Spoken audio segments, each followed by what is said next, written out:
a été pendant trop longtemps ignoré des Africains, ignoré des Angolais, ignoré des Congolais, ignoré du monde noir. Et pourtant, c'est une grande dame, c'est une grande reine.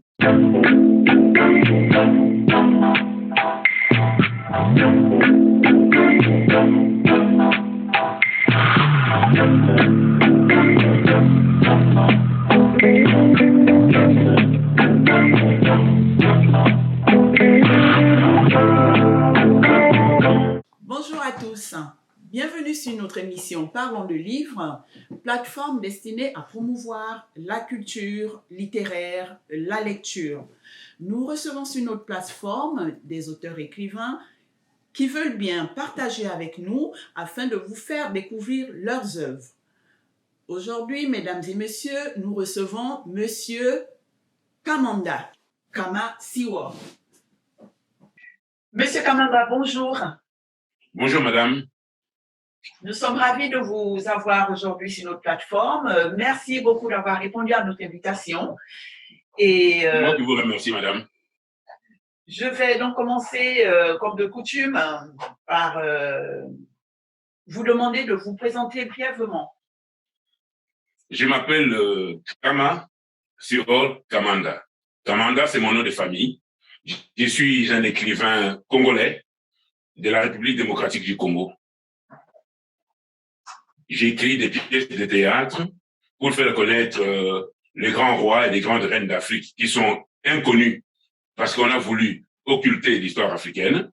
C'est pour ça que je m'en suis donné comme mission, parce que nous, Africains, nous croyons dans nos frères étrangers, mais curieusement, dans beaucoup de cultures, dans beaucoup de civilisations, dans beaucoup des écrits, les mêmes amis que nous avons chez nous ont une sorte, dans leurs écrits secrets, il y a la damnation de l'homme noir.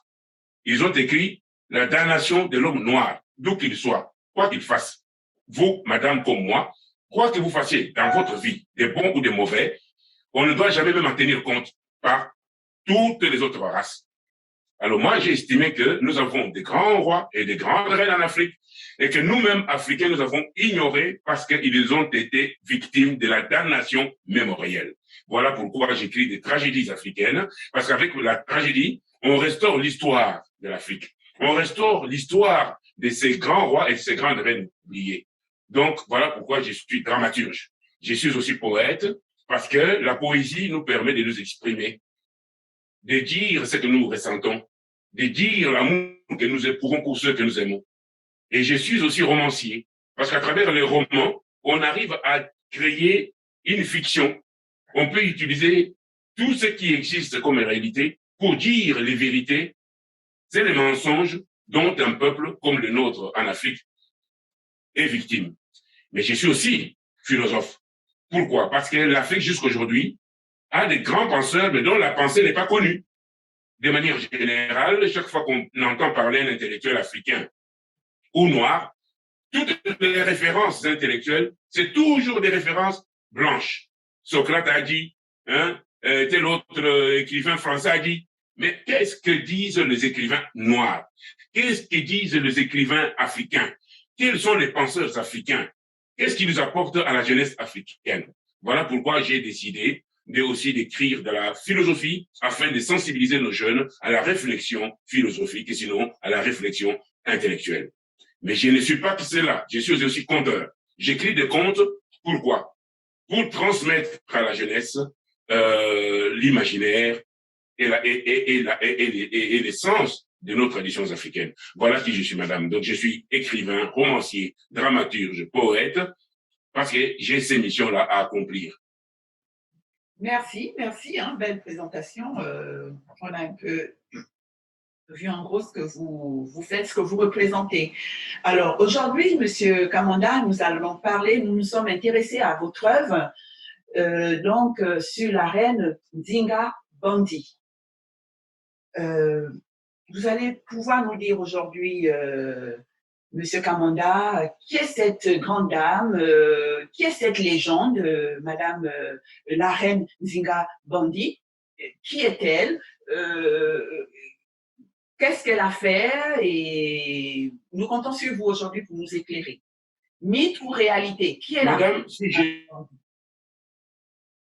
bandit, c'est parce qu'elle a été pendant trop longtemps ignorée des Africains, ignorée des Angolais, ignorée des Congolais, ignorée du monde noir. Et pourtant, c'est une grande dame, c'est une grande reine.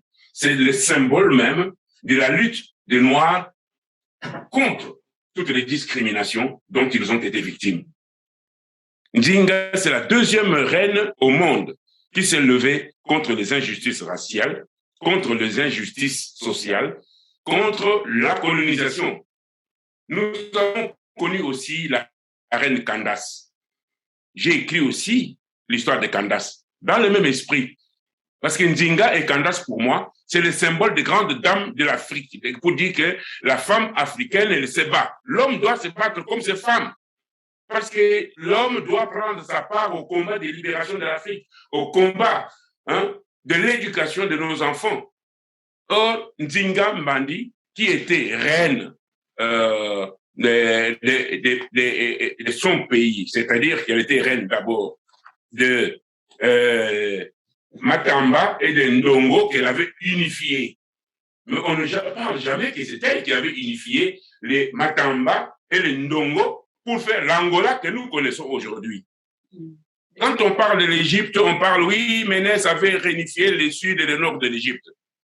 Mais pourquoi jamais personne n'a dit que la reine Ndinga avait unifié les Matamba et les Ndongo pour faire le grand royaume qui allait même jusqu'au Congo, une grande partie du Congo, Kinshasa d'aujourd'hui, et du Congo-Brazzaville d'aujourd'hui, même du Gabon, toutes ces parties-là faisaient partie du même royaume.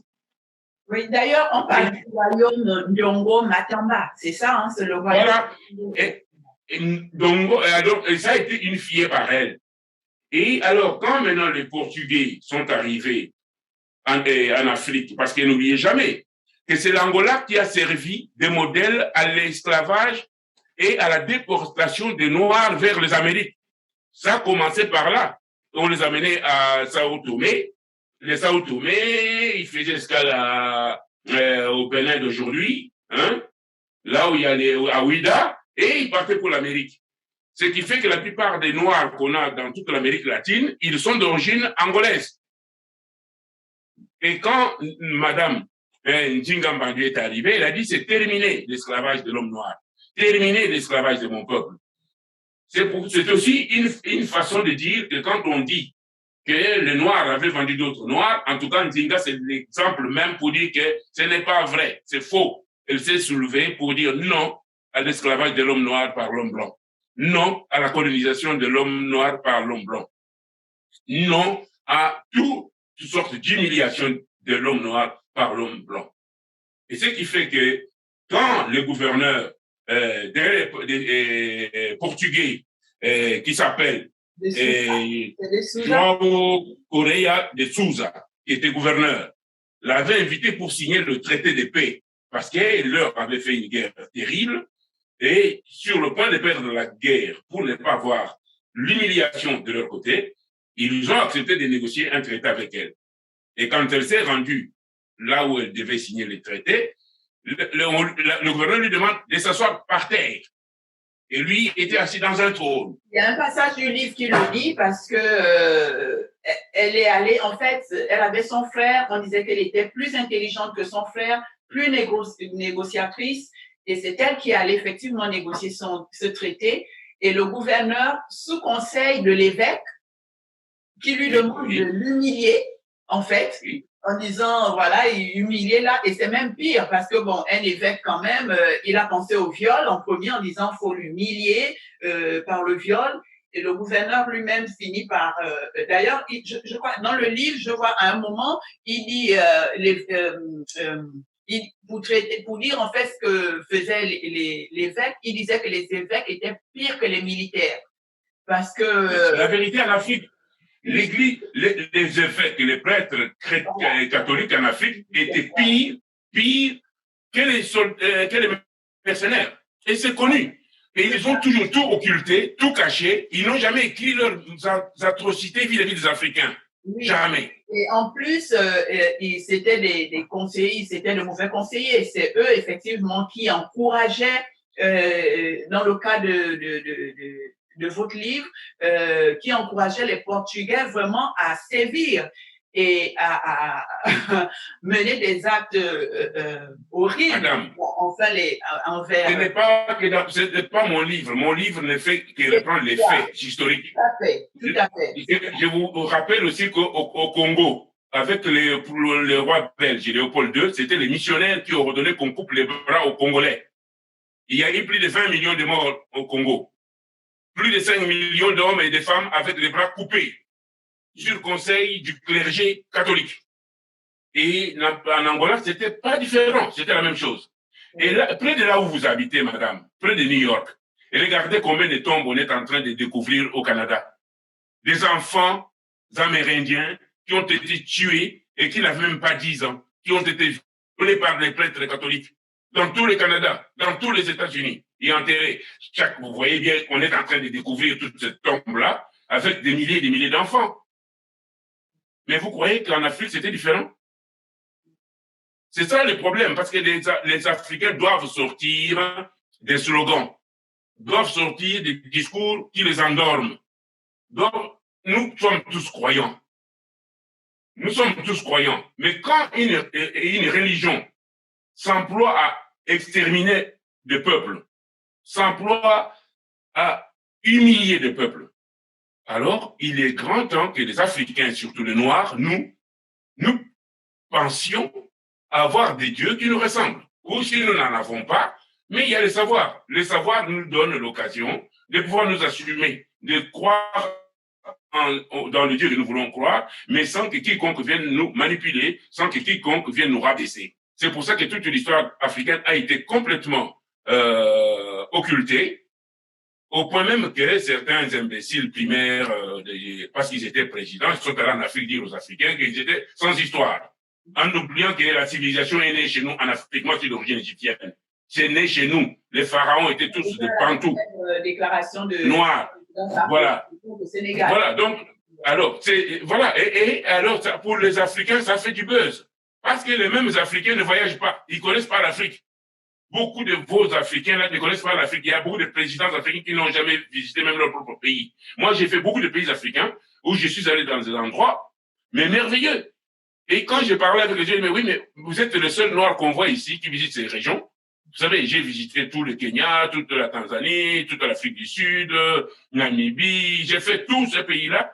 Et dans beaucoup d'endroits, on me disait qu'ils n'avaient jamais vu ni un ministre, ni un président de leur pays.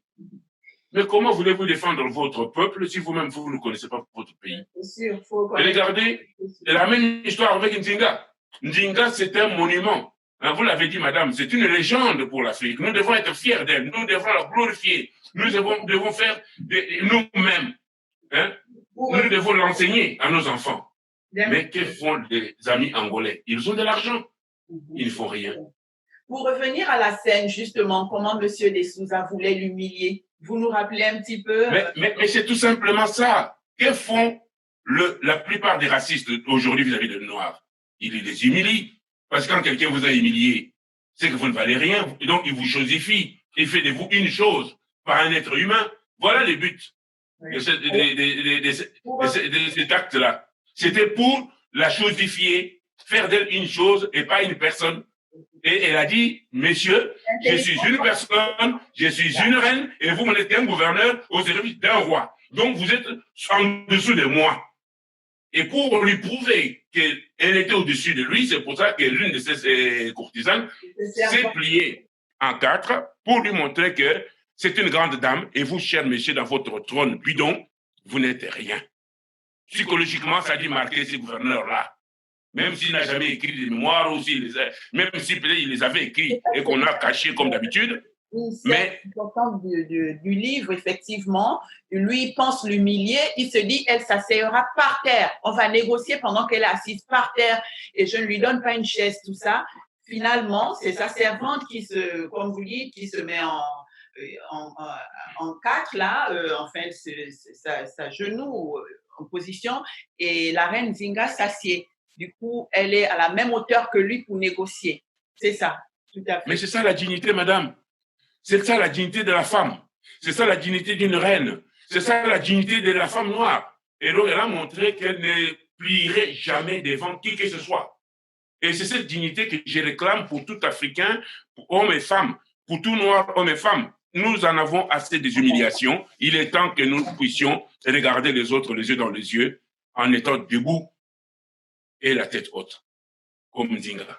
Voilà pourquoi, pour moi, c'est un modèle. Nzinga, c'est un symbole, c'est une légende, un mythe. Justement, vous commencez à répondre à la question parce que je voulais dire, du coup, aujourd'hui, en fait, en pensant à la reine Nzinga, du moins ceux qui connaissent l'histoire de la reine Nzinga, quel est le symbole qu'elle représente aujourd'hui, du moins pour l'Angola et aussi bien sûr pour l'Afrique?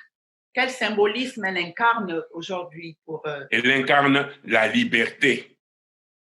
Elle incarne la dignité. Elle incarne l'authenticité angolaise et par-delà l'authenticité africaine. Elle incarne c'est un souffle de renaissance africaine. Voilà. Donc, moi, je ne peux pas dire plus que ça. Parce que si nous avions en Afrique, dans nos pays, des présidents ou des présidentes avec la même dignité que la reine Nzinga, l'Afrique n'en serait pas là où elle est aujourd'hui. L'Afrique n'en serait pas là où elle est aujourd'hui. C'est la reine Nzinga, effectivement, en lisant votre livre, on imagine à l'époque l'autorité qu'elle avait quand même, parce qu'elle avait un harem, la reine Nzinga. Pour avoir un harem, elle suppose qu'elle disposait d'une autorité, mais... Non, madame. Le harem, pour une reine, vous savez, même beaucoup de reines, même que ce soit en Occident ou en Orient, n'importe où, dans le monde entier, la plupart des reines ont toujours des amants. Les rois ont toujours eu des maîtresses. À la seule différence qu'en Occident, on ne reconnaît pas ses amants, on ne reconnaît pas ses maîtresses. On les appelle justement des concubins ou des concubines. Bon, elle aussi, c'était à peu près ça. Mais est-ce que était-elle différente de reines ou de reines d'aujourd'hui ou d'ailleurs? Non. Sauf qu'elle, on a voulu accentuer le fait qu'elle avait un harem d'hommes en pensant aussi par là justement salir son image. Peut-être pas. Moi, je pense... Non, même si c'est une réalité, mais j'ai dit que la réalité que tous les hommes du pouvoir ont toujours des maîtresses. Ce sont des concubines. Et quand ce sont des femmes, elles ont des amants. Donc, son harem, c'était un harem de concubins. Elle n'était pas mariée. C'est comme vous, madame. Bon, je ne me permettrai pas cette impolitesse-là, mais quand un homme commence à vous dire, parce que vous avez connu dans votre vie un, deux, trois hommes, allez, parce que d'un coup, vous collez une étiquette. Ça, c'est injuste. Votre vie privée, c'est votre vie privée. Mais comme elle était reine, elle était noire, et qu'elle était résistante, elle avait résisté aux forces d'agression, alors, quoi de plus normal de lui coller d'étiquette, oui, le harem. On parle plus de son harem plutôt que de parler de son règne. Moi, je parle de son règne, de ses mérites, de ses rêves. Rêve d'indépendance, rêve de développement pour son peuple, rêve d'éducation pour son peuple, rêve d'avoir un royaume où tout le monde avait sa place. Ça, c'était les rêves de Nzinga. Et puis, ses mérites.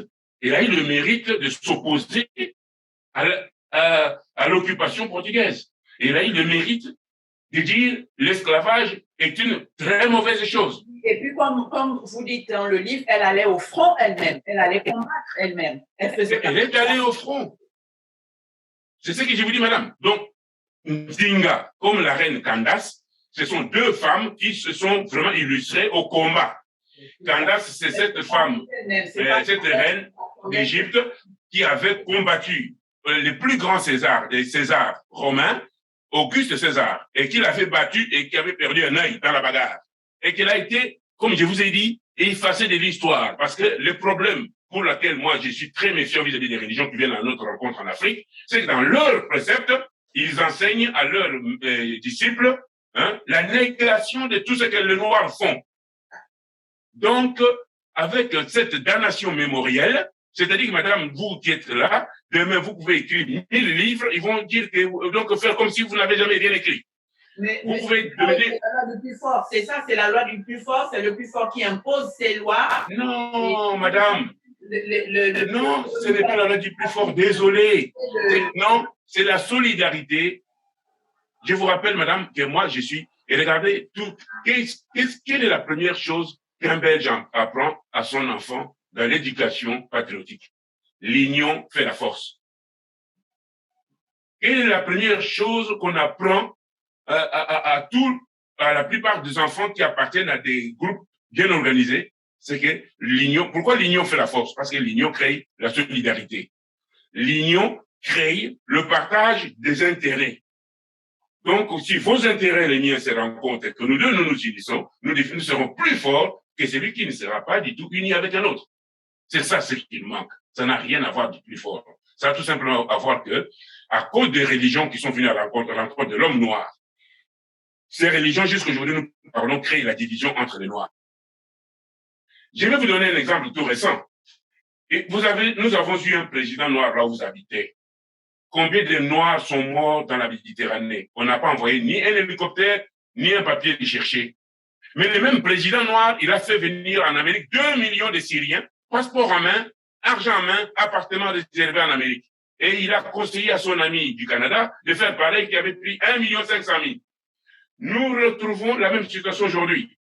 Pour les Afghans, non, mais c'est très important, madame, parce qu'il aurait dû dire, voilà, c'est bien d'aider les Syriens et tous ces Noirs qui meurent en Méditerranée. Ils ne valent pas, leur vie ne vaut rien.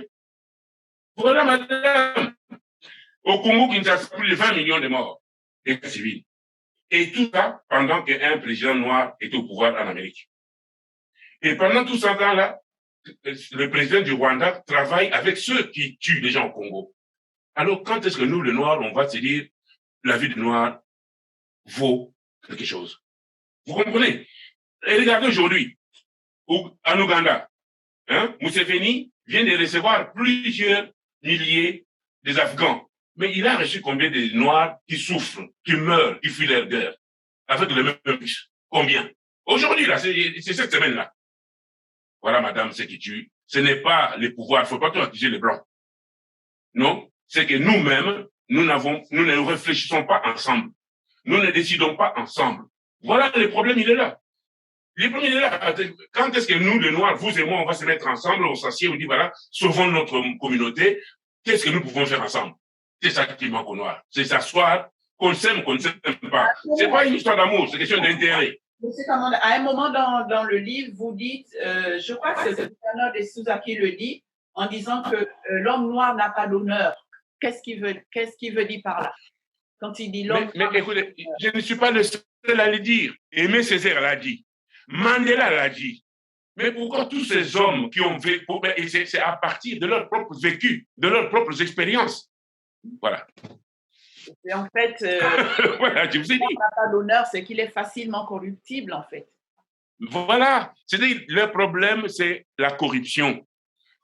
Tant que les Noirs seront faciles à corrompre, ils ne se ligueront jamais pour se défendre.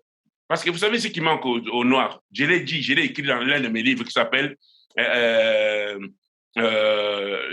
Identité et la révolution culturelle de l'homme noir. J'ai écrit un livre, lisez-le. J'ai abordé tous ces sujets-là. La révolution culturelle de l'homme à quand? Mais parce que les Noirs ne pourront jamais changer leur destin tant qu'ils n'auront pas un lobby international. Connaissez-vous un seul lobby noir international, vous? On tue les Noirs partout dans le monde entier, personne ne lève les petits doigts. Parce que nous n'avons pas de lobby à nous. On tue les Noirs en France. Vous avez vu combien? C'est souvent des Blancs qui sortent de leur maison pour aller protester contre les injustices. Parce qu'on a fait aux Noirs. Même en Afrique, moi, à l'époque, j'organisais des manifestations en Belgique contre la dictature de Mobutu. Mais la moitié des manifestants, c'était des Blancs. Mais parce qu'ils se battaient contre les injustices. Ils se battaient contre le racisme. Voilà, donc c'est pour vous dire que ce n'est pas une question de blanc ou noir. Ce qu'il nous faut, c'est avoir un lobby à nous, un lobby de Noirs pour défendre les intérêts des Noirs, où qu'ils vivent et qui qu'ils soient, riches ou pauvres.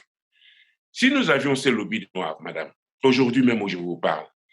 En France, il y a quelques individus qui se sont regroupés, comme je vous ai dit, pour appauvrir tout noir qui a de l'argent. Et ils appellent cela la confrérie des biens mal acquis. Résultat, tout l'argent de Bongo est passé dedans. Tout l'argent de Mobutu est passé dedans. Tout l'argent de Obiang est passé dedans. Mais depuis quand a-t-on saisi un seul bien appartenant à un blanc en France en disant que c'était un bien mal acquis? En France. Vous disiez, c'est eux qui... Alors, qu'est-ce que les Noirs ont fait? Mais voilà, mais parce que, non, c'est ça. Je vous dis, madame, ce sont des faits. La France a confisqué tous les avoirs de tous les présidents africains, leurs familles et les Africains qui étaient tout simplement riches, parce que les gens ont fait leur petit complot en petits groupes en disant il suffit de payer quelques ministres français, payer quelques juges français, quelques avocats corrompus, et on va confisquer tous les biens qui appartiennent aux Noirs, leurs maisons et leurs biens. Voilà. Et jusqu'à aujourd'hui, je n'ai pas vu un seul président africain qui s'est levé en disant non, que ça ne doit pas se faire. Un seul. Vous en avez entendu parler, vous? Un seul? Non. Alors, comment voulez-vous qu'on respecte les Noirs? Si on peut prendre des milliards à un président africain en disant bien mal acquis et que cet argent-là ne retourne pas auprès de son peuple. Voilà, madame.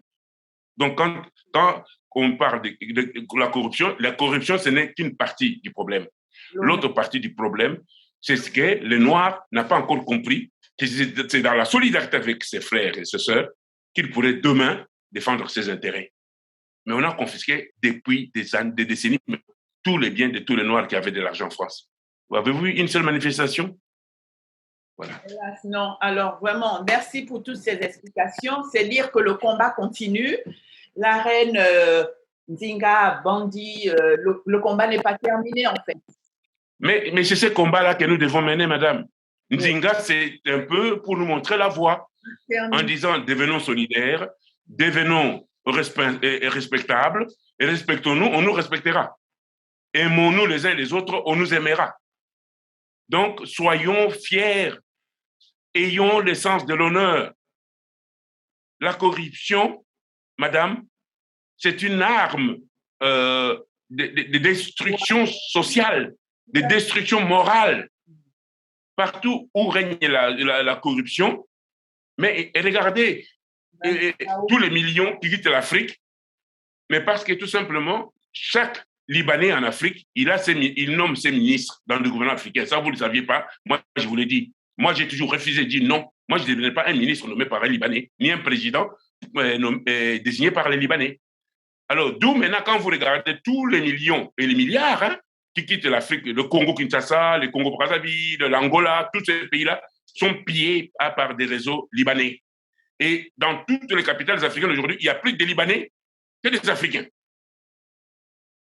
Il faut que les... Alors, trouvez-moi un endroit, ben voilà. Si ça arrive, ça veut dire que c'est l'Africain, c'est parce qu'ils n'ont pas suivi les enseignements d'Nzinga. Ils n'ont pas suivi les enseignements de Candace. Oui, parce que ce sont des modèles, ce sont nos modèles. Non, ils ne suivent quel modèle? Oui, donc en fait, vous essayez de nous dire la lutte doit continuer, c'est ça, hein? Mais oui, parce que Nzinga, c'est les modèles. Nzinga, c'est les modèles de la résistance. C'est une femme qui est pour nous le symbole de de ces rêves que nous avons tous les Africains, nous avons les rêves de liberté, le rêve de dignité. Nous respectons les autres peuples, nous respectons les autres races, mais il faut que maintenant nous apprenions à ces autres races qui ne nous respectent pas jusqu'à ce jour, à apprendre à nous respecter. Donc, à commencer à comprendre qu'ils ne sont ni plus ni moins que nous sommes tous des êtres humains, égaux en droit, égaux en capacité, facultés intellectuelles, capacité physique, capacité morale, capacité spirituelle. Voilà. Donc, tant que nous ne serions pas arrivés à ce stade-là, donc, nous ne gagnerons pas. Donc, c'est pour ça que la reine Nzinga, pour moi, c'est un modèle à suivre. C'est un livre qui doit être enseigné dans nos écoles, à nos enfants, pour qu'ils se libèrent. Apprendre aux jeunes qu'il faut se battre quand même. Il faut se battre pour s'en sortir. Et que le sens de l'honneur empêche la corruption. Et quand on peut empêcher la corruption sur une grande masse, on permet à cette masse de s'unir Et quand elle est unie, elle est plus forte. Et personne ne peut la vaincre. C'est aujourd'hui la force de l'Europe. C'est ça la force de l'Occident.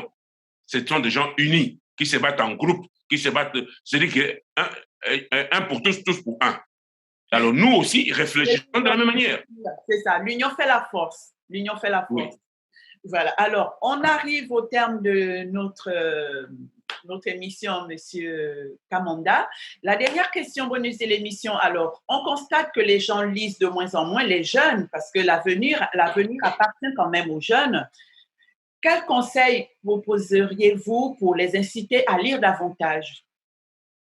Mais le premier conseil, c'est d'abord de mettre les livres à leur disposition. C'est à nos gouvernants, aux présidents, aux ministres africains de prendre conscience que c'est par l'éducation qu'ils vont sauver l'Afrique, que c'est par l'éducation de leur propre population qu'eux-mêmes vont rester dans l'histoire. Ça ne sera jamais par les autres pays ni leurs amis étrangers, jamais. Un grand roi ou un grand président, c'est comme une bonne mère ou un bon père. On est une bonne mère par rapport à ses enfants. Quand on les a soignés, quand on les a nourris, quand on les a éduqués, on est une bonne mère. C'est la même chose pour un bon père. Que nos présidents, nos ministres aient cette conscience-là, d'être de bons pères de leur pays, de bonnes mères de leur pays, pour leur peuple. Donc, qu'ils apprennent, qu'ils comprennent que c'est par l'éducation. Et l'éducation ne peut pas se faire sans les livres. C'est par les livres que passe le savoir. Le savoir sérieux, crédible. Parce que les savoirs, c'est ça qui libère l'homme ou la femme. Donc, moi, je conseillerais à nos hommes politiques de faire de l'éducation la priorité des priorités, d'acheter des livres, des écrivains africains pour leurs enfants, pour leur dire qu'il y a des Africains qui raisonnent, qui réfléchissent, qui écrivent, hein? Qu'il n'y a pas que la Bible, qu'il n'y a pas que le Coran. Donc, tenir compte dans les programmes scolaires aussi. Et universitaires. Donc voilà, c'est ça. Or, dans les programmes scolaires, il y a des Corans, il y a des Bibles, c'est très bien, mais il n'y a rien pour le savoir intrinsèque. Alors maintenant qu'ils apprennent à leurs enfants à lire, quelles que soient leurs croyances religieuses, en leur disant, voilà, la religion est une chose, mais la vie est autre chose. L'éducation est autre chose. Pour votre savoir, nous mettons à votre disposition tous les outils qu'il faut. Et le premier de ces outils, c'est les livres. Et les livres africains vont permettre aux jeunes Africains de commencer à construire ses propres modèles, de commencer à avoir ses propres rêves, sa propre vision du monde. Une vision intégrée dans son vécu, une vision intégrée dans ses réalités africaines. Et c'est ça qui va faire de l'Afrique de demain une Afrique digne, respectable et grande. C'est par l'éducation, madame. Et c'est le rôle de nos chefs d'État, de nos ministres. Merci, M. Kamanda. Merci. Moi qui vous remercie. Et voilà, mesdames, messieurs, donc le livre de M. Kamanda, La Reine Nzinga Bandi, que nous vous conseillons à tous de lire. Hein, ça vaut vraiment le coup de le lire.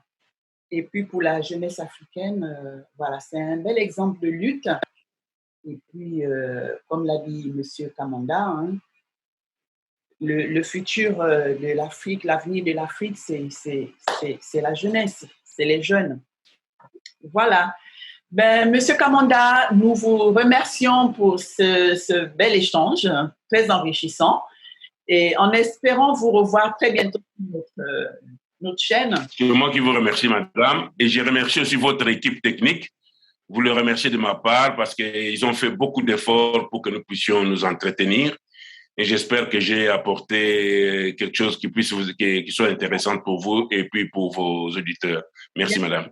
Bien sûr. Merci. Voilà, alors, La Reine Nzinga Bandi, ce livre, vous le retrouvez sur Amazon. Voilà, mesdames et messieurs. Encore merci de nous avoir suivis aujourd'hui. Nous vous disons merci, un grand merci et à très bientôt. Voilà, mesdames et messieurs, vous venez donc d'écouter le monsieur Kamanda. Nous avons donc parlé de la reine Nzinga Bandi. Voilà, cette reine très brave qui a combattu pour libérer son peuple de l'esclavage. Elle a contré la force, du moins l'invasion des Portugais dans son royaume, Ndongo Matamba, qui est donc l'ancien Angola. Parce que dans le livre, effectivement, il parle de Luanda. Luanda, c'est la capitale de l'Angola. Et ben, c'est donc cette dame, la reine Ndinga Bandi, représente donc la force. Elle représente quoi? L'honneur, voilà, de libérer son peuple. L'honneur, elle représente elle est cette figure de la non-soumission à la colonisation. Et voilà, hein, surtout pour les jeunes en Afrique, c'est vraiment important de connaître les personnages qui ont marqué l'histoire de l'Afrique, parce que pour chaque civilisation, c'est toujours important de connaître l'image de ces grandes personnes qui ont eu une influence. C'est aussi important, comme le disait à la fin de l'émission M. Kamanda, que ce genre de livre soit introduit dans les programmes scolaires de l'Afrique, par exemple. Connaître ces grands personnages qui ont influencé à un moment ou à un autre l'histoire de l'Afrique. Voilà, comme celle de cette reine qui s'est battue, et c'est pas le genre de reine qui restait à la maison à attendre. Non, elle était au front. Elle faisait partie de l'armée. D'ailleurs, je crois qu'à un moment, on dit qu'on appelait général Ndinga. Voilà. Et donc, à vous, tous ces jeunes d'Afrique ou d'ailleurs, faites-nous vos remarques. Dites-nous si beaucoup d'entre vous connaissent cette reine Ndinga, ce que vous en pensez, ce que vous avez appris sur elle, ce que vous avez entendu sur elle. Ça serait bien qu'on ait aussi vos remarques. Alors, laissez-nous vos commentaires juste en dessous et puis partagez vos connaissances. Dites-nous ce que vous avez appris sur cette reine et puis voilà. Surtout, n'oubliez pas de vous abonner à la chaîne et aussi d'aller sur Amazon. Voilà, donnez vos avis, vos reviews, donnez vos avis sur les livres voilà, de nos booktubers. C'est la famille, c'est important, donnez l'avis, dites si vous aimez, notez, tout ça, ça permet aussi de faire avancer et puis surtout, une façon de remercier nos auteurs parce que vous savez, ils font un gros travail pour écrire ces livres, pour nous édifier et puis voilà, il faut les encourager. Merci à vous et on se dit à très bientôt.